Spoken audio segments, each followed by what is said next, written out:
К другим темам. Большегрузные БелАЗы начали использовать на Мирнинской площадке с момента открытия алмазных месторождений. И за многие годы они зарекомендовали себя как очень надежные машины, особенно в условиях низких температур.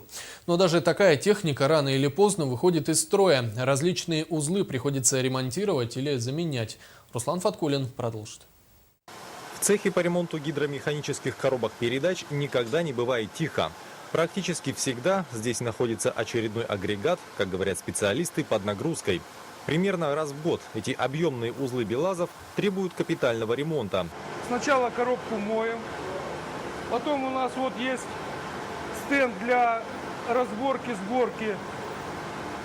Устанавливаем стенд, разбираем, дефектуем, негодные детали заменяем новыми, собираем. И потом коробка у нас поступает на обкаточный стенд.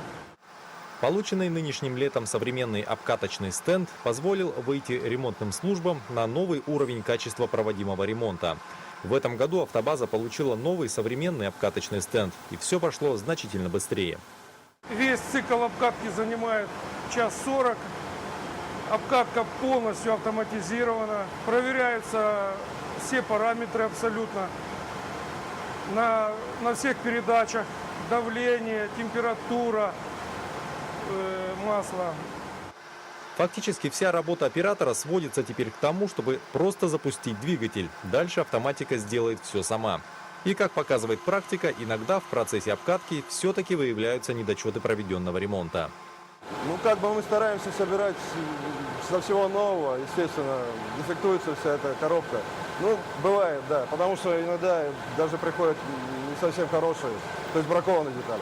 Простоев в цехе не бывает. За неделю удается отремонтировать максимум 2 агрегата, а на очереди уже находится еще с 1,5 десятка.